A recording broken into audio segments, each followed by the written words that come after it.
NBA admits crucial mistake in Lakers' costly Game 4 loss to Timberwolves. The Los Angeles Lakers now find themselves in a tough 3-1 hole against the Minnesota Timberwolves, following back-to-back heartbreaking road losses in Games 3 and 4. If you are new here, leave your like and subscribe to the channel so you don't miss any updates. Game 4 was especially frustrating. The Lakers led for most of the night and looked poised to even the series, until everything unraveled in the final minute. With under a minute to go and the Lakers trailing by just one, a pivotal moment occurred. Luka Doncic was bringing the ball up the court when he appeared to be clearly tripped by Jaden McDaniels near half-court. He hit the floor, and rather than a whistle, silence followed. Forced to call a timeout with just 17 seconds left, the Lakers had only 1 second to advance the ball past half-court, and ended up turning it over.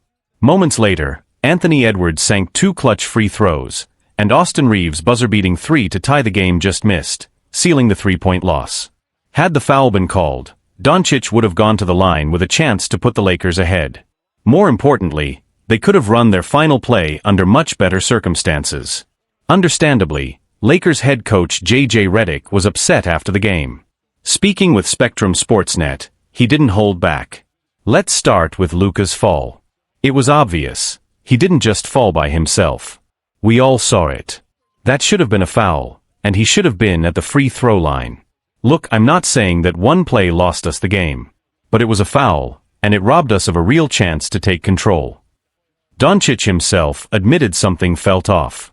I definitely tripped. We had to burn a timeout because of it. On Monday, the NBA released its official last 2-minute report, and confirmed what Lakers fans already knew. Doncic was fouled on that play by McDaniels. Unfortunately, that acknowledgement changes nothing. The result stands. No do-overs. And the Lakers are now staring down elimination, needing to win 3 straight games to keep their season alive, starting with Game 5 back home on Wednesday night. At the end of the day, no matter how well or poorly the game is officiated, the Lakers know they have to close these games out. Both Game 3 and Game 4 were within reach. They just couldn't finish. Forward Rui Hachimura knows exactly where the team needs to improve in these crunch moments. We're right there. It's just the little things. We've got to be more locked in, physically and mentally, in the last 5 or 6 minutes. We've got to play stronger. Make our shots.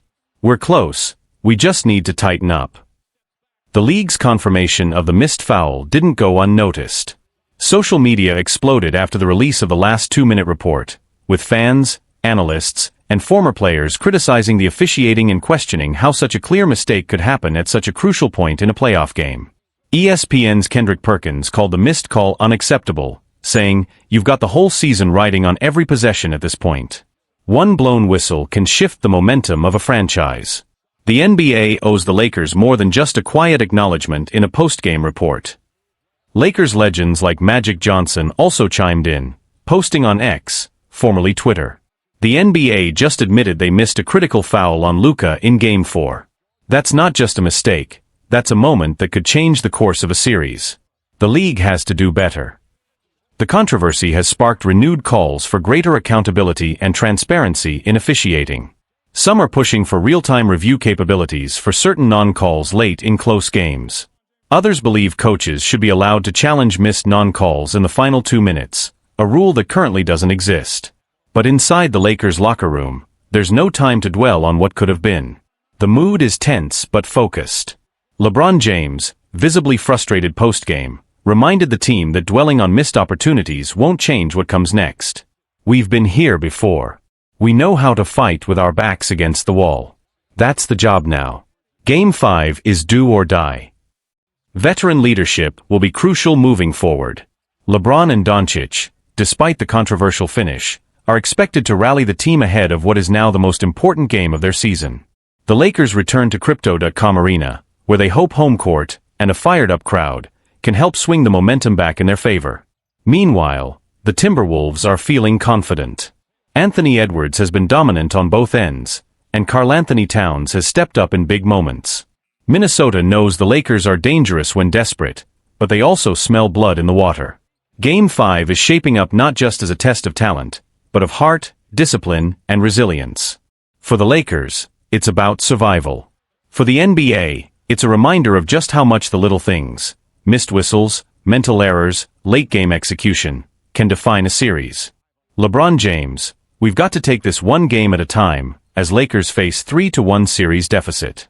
LeBron James and the Los Angeles Lakers threw everything they had at the Minnesota Timberwolves in Game 4. LeBron was sensational, 27 points, 12 rebounds, 8 assists, 3 steals, and 3 blocks. He led by example, played with heart, and gave the Lakers every chance to win. But in the final minutes, it slipped away.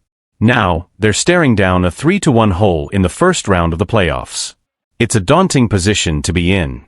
But if there's anyone who knows what it takes to come back from a 3-1 deficit, it's LeBron James, the architect of one of the greatest comebacks in NBA history during the 2016 finals.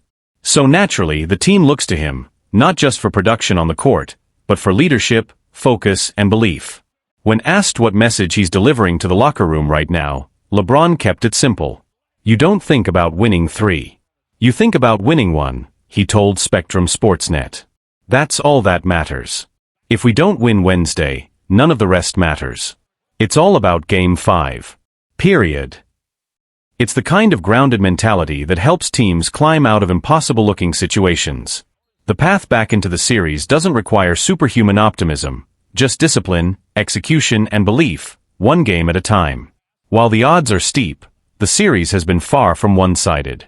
The Lakers know they can beat this Timberwolves team. Every game has come down to a handful of plays. One stop here, one call there, and things could look entirely different. LeBron has been nothing short of extraordinary in the series. 26.3 points per game. 9.5 rebounds. 5.5 assists. 2 steals. 2.3 blocks. 50.7% from the field. 39.1% from 3. Over 40 minutes per night. But as brilliant as he and Luka Doncic have been, they can't do it alone.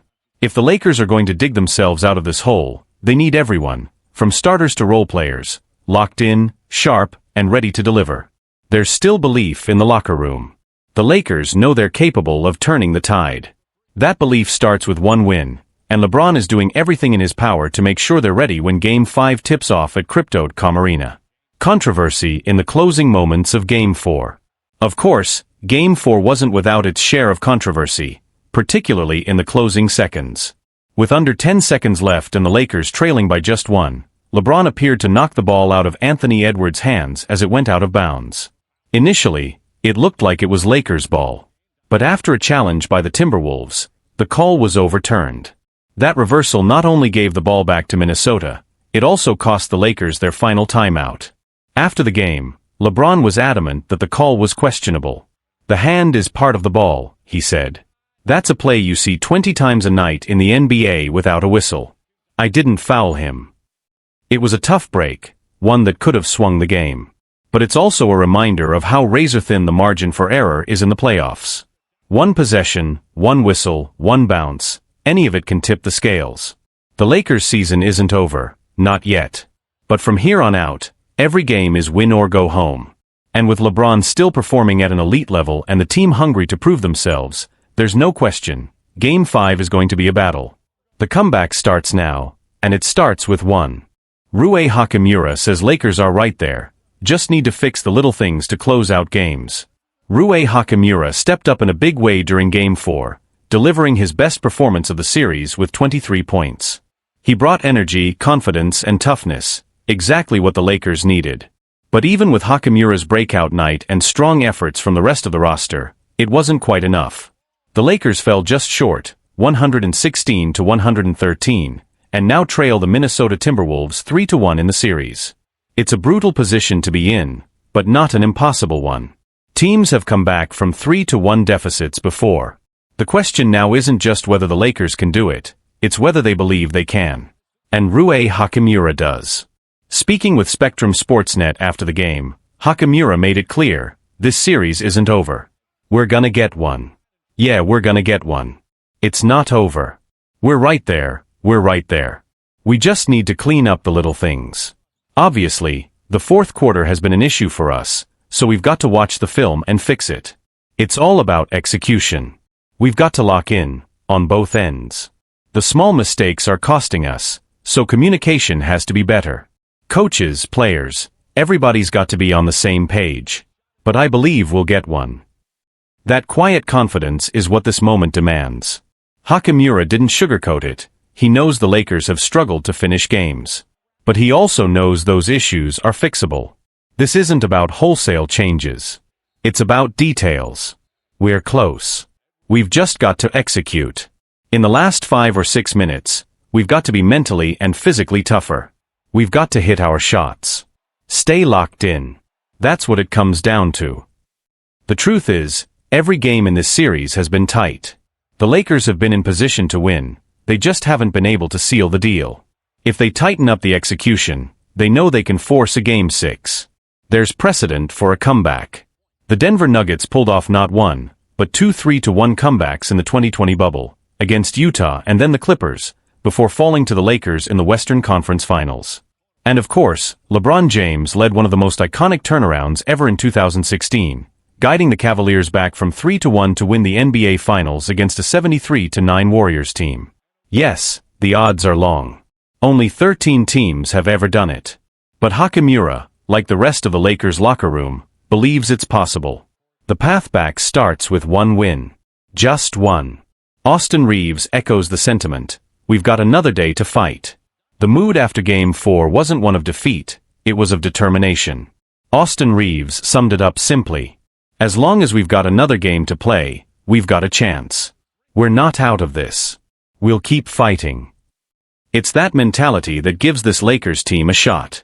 They've been through adversity all season. And now, when the pressure is highest, they're leaning into the fight, not away from it. Game 5 isn't just about survival, it's about belief. And right now, the Lakers still believe. The ripple effect, Lakers rally around unity and urgency. As Game 5 approaches, the energy inside the Lakers locker room has shifted. What was once disappointment has turned into a sharp focus. Veterans are speaking up. The coaching staff is hammering home the importance of attention to detail.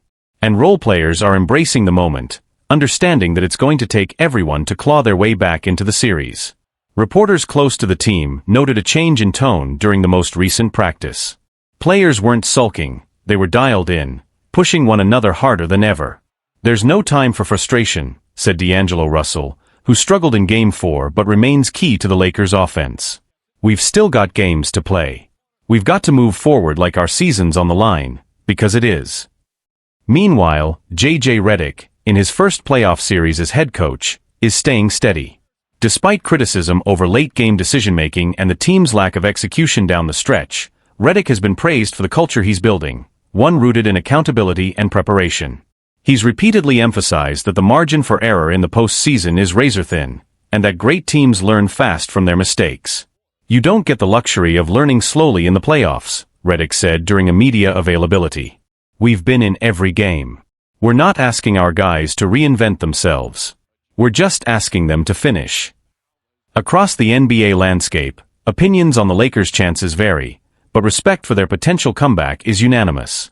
Analysts on Inside the NBA noted how dangerous LeBron James-led teams are when counted out.